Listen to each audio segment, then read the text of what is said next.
Single dad pulled a woman from a car after wreck, not knowing she was a billionaire falling for him.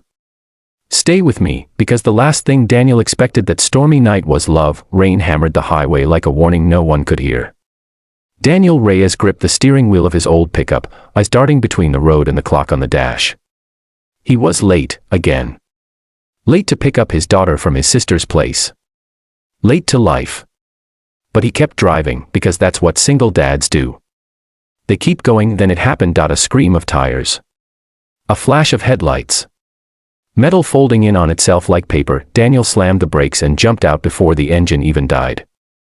30 yards ahead, a sleek black sedan had smashed into the guardrail, smoke crawling from its hood. Rain hissed against hot steel. Hey! Daniel shouted, sprinting toward the wreck. Can you hear me? Inside the car, a woman was slumped over the wheel, blood trickling from her temple, dark hair plastered to her face. The smell of fuel cut through the rain. The door wouldn't open. Okay, Daniel breathed, yanking off his jacket and wrapping it around his hand. He smashed the window, glass raining down. He reached in, careful, gentle, like he'd learned to be since the day his wife died and left him alone with a newborn and a shattered heart. Ma'am, I'm here. I've got you. Her eyes fluttered open, sharp, intelligent, terrified. Please, she whispered. I can't feel my legs. Daniel swallowed his fear. You're going to be okay. I promise. The car groaned. A spark jumped. Daniel didn't hesitate. He unbuckled her, braced himself, and pulled her free just as flames licked the engine.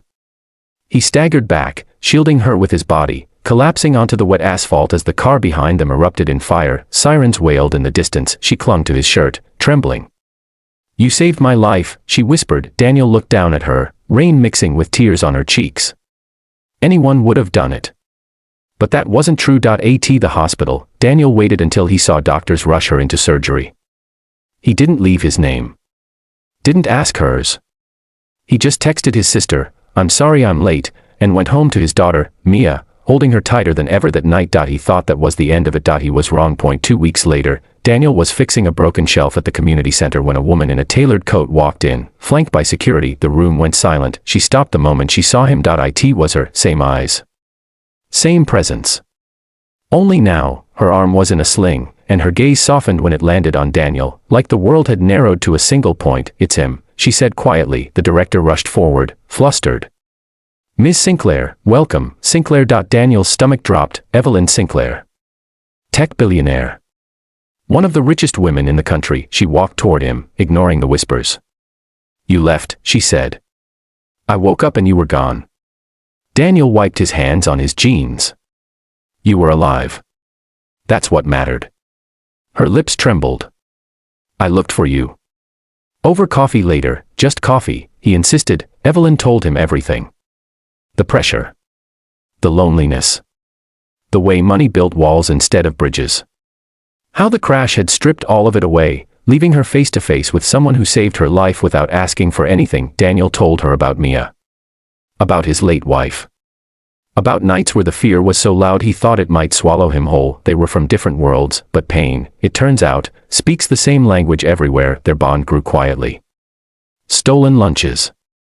Laughter over spilled juice when Evelyn met Mia. Moments that felt real in a world that had never been kind to either of them. But reality doesn't stay quiet. The headlines came. Billionaire heiress dating blue-collar single dad. Cameras followed. Lies spread. Daniel was accused of using her. I can't do this, he said one night, voice breaking. My daughter doesn't deserve this. Evelyn took his hands, tears shining. Neither do you. But don't decide for me. I choose you. When a boardroom scandal threatened her company, Daniel stood by her, not as a savior, but as a partner. When Mia got sick, Evelyn slept in a chair by her bed, reading stories until dawn. Love, Daniel realized, wasn't about rescue. It was about staying. Months later, on that same stretch of highway, Daniel pulled over again, but this time, there was no rain. Just open sky. Evelyn smiled at him, fingers laced through his. Funny how one terrible night gave me everything. Daniel looked at Mia, laughing in the back seat. Yeah, he said softly. Sometimes wrecks lead you home.